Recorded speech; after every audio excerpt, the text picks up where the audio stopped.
Digital detox, the decision. Social media was everywhere. It had become an integral part of my daily routine, almost like a reflex. Every morning, the first thing I did was check my notifications, and every night I would scroll endlessly until I fell asleep.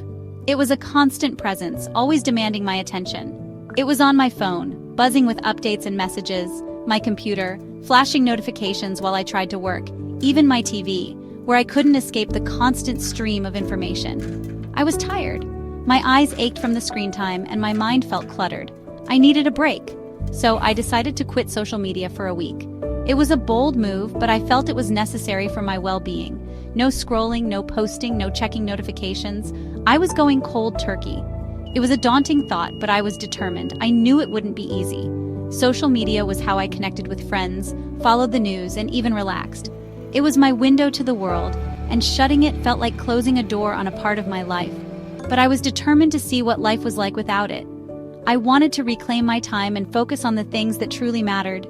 I was curious to see how my days would change, how my interactions would evolve, and what new habits I might form. Would I find new ways to connect with people? Would I discover new hobbies or interests? I was curious what I would learn. This was more than just a break. It was an experiment, a journey to rediscover myself in a world without the constant buzz of social media. Day 1. Where's my phone? It was a question I found myself asking repeatedly. The first day without my phone was a whirlwind of emotions and confusion. I felt like I had lost a part of myself, a crucial extension of my being. The first day was the hardest. I was constantly on edge, feeling a sense of frustration that I couldn't quite place. It was as if my mind was searching for something to latch onto, but it kept coming up empty. Out of habit, I reached for my phone constantly. My hand would automatically move to the spot where my phone usually was, only to find it missing. It was a reflex, a muscle memory that I couldn't shake off. My fingers twitched, wanting to scroll through my usual feeds. I could almost feel the phantom vibrations of notifications that weren't there. It was a strange, almost eerie sensation. It was like my brain was wired for these apps. Each time I thought of something, my first instinct was to look it up on my phone.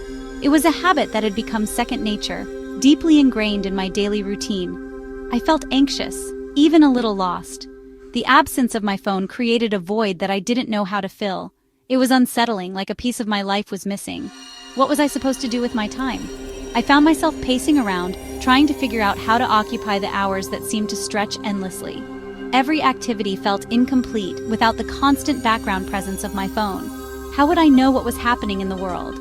I felt disconnected, like I was missing out on important updates and conversations. The news on TV felt slow and outdated compared to the instant updates I was used to. It sounds silly now, but it felt real then. The dependency on my phone was more profound than I had realized. Reflecting on it, I can laugh at my initial panic, but it was a genuine struggle at the time. By day 3, something amazing happened. I started to relax. Without the constant notifications and comparisons, my mind felt quieter. I had more time for things I enjoyed. I read a whole book, I went for long walks. I actually called my friends instead of just liking their posts. I started to feel more present in my own life. Section 4. The fear of missing out.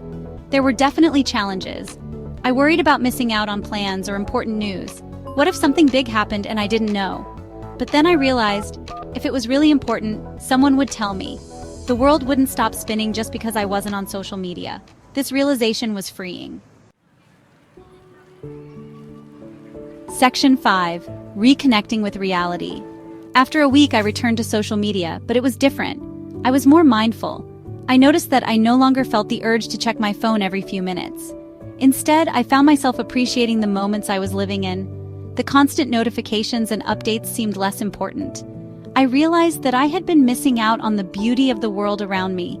I didn't feel the need to constantly check it. The anxiety of missing out on something online had faded. I was more present in my daily activities, whether it was enjoying a meal, having a conversation, or simply taking a walk. The digital world no longer dictated my actions. I had rediscovered the joy of disconnecting.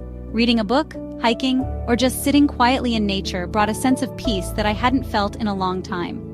These activities allowed me to reconnect with myself and the world around me. It was a refreshing change from the constant barrage of information and stimuli from my phone. My advice? Try a digital detox. Take a break from your screens and see how it feels. You might find that you enjoy the slower pace and the opportunity to engage in activities that you love but have neglected. Meditation, yoga, or simply spending time with loved ones can be incredibly fulfilling. You might be surprised by what you find. New hobbies, deeper connections with people, and a greater appreciation for the simple things in life. The world is full of wonders that we often overlook when we're glued to our screens. It's not about quitting social media forever.